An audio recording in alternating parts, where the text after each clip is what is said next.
quelques dépôts de la plupart des pays de la planète qui servent de garantie pour faire des crédits, des prêts aux pays sous-développés. Donc, il y a 15 milliards qui partent de la Banque mondiale et qui vont sur les comptes du pays sous-développé.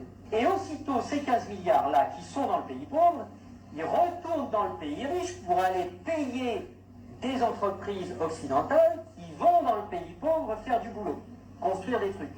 Donc, ce qui est génial, c'est que les 15 milliards qui sont partis des pays occidentaux, qui sont allés dans le pays pauvre, il y a des services qui sont exportés par les pays occidentaux envers les pays pauvres, et l'argent, qu'est-ce qu'il fait? Il revient dans les pays riches, les 15 milliards, ils reviennent. Bon.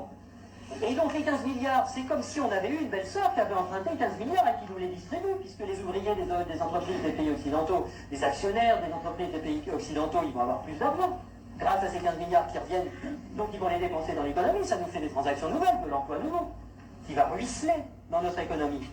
Mais c'est pas tout à fait comme si c'était des belles sœurs qui les avaient empruntées, parce que les belles sœurs, il aurait fallu qu'elles rendent les intérêts, et donc qu'elles reprennent leur argent et qu'elles en reprennent le double, et que nous, on ait des nouveaux emprunteurs carrés pour payer les intérêts des nouvelles belles sœurs. Là, non. C'est qui la belle sœur qui paye les intérêts? C'est les pauvres. C'est les pays sous-développés. Et donc, on a été leur construire des trucs qui vont nous permettre d'exploiter leur richesse. On a eu de la monnaie en plus qu'on a créée nous-mêmes en la faisant passer par les pays pauvres, mais qui revient chez nous net d'intérêts. Et qui paye la dette, qui paye les intérêts, c'est le pays pauvre. Et ils ont deux solutions. Soit ils empruntent à nouveau le montant des intérêts pour pouvoir nous les rembourser, ce qui double leur dette. C'est pour ça que des fois vous entendez des présidents de pays sous-développés qui disent « Mais c'est pas possible, on l'a déjà payé 15 fois la dette, comment ça se fait qu'il faut qu'on paye encore ?» Ben, c'est parce qu'ils ne peuvent pas la créer. C'est parce que pour rembourser des dollars, il faut qu'ils les empruntent.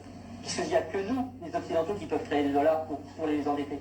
Et donc, soit ils empruntent pour continuer à payer leurs intérêts, soit ils vendent leurs ressources pour presque rien.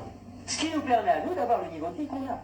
Et d'avoir les ressources des pays sous-développés, qu'on a bien choisis parce qu'ils étaient riches en ressources dont on a besoin, et d'avoir le niveau de vie qu'on a, et d'avoir de l'essence pas chère, et d'avoir des iPhones pas chers, etc. C'est grâce à ça. Si on a le niveau de vie qu'on a, c'est parce qu'il y a une prédation sur les ressources de la Terre entière, qui nous profite. Mais le top du top, c'est d'endetter tout un pays d'un coup. Et là, il y a des spécialistes de ça, il y a le Fonds monétaire international, il y a la Banque mondiale, il y a l'OMC, qui ont des individus, des équipes particulières qui vont dans les pays pauvres, en général où on peut trouver des ressources qui sont utiles aux pays riches, des ressources minières, des ressources géologiques, des ressources énergétiques, pétrole, etc. Et on dit aux dirigeants de ces pays, est-ce que vous savez que vous êtes assis sur des montagnes de profits? Mais comment vous allez faire pour les tirer du sol, pour les extraire? Vous n'avez pas d'usine, vous n'avez pas de route, vous n'avez pas d'ouvriers, vous n'avez pas de savoir-faire, vous n'avez rien. Et pourtant, Dieu sait que vous pourriez vous enrichir, et enrichir votre population.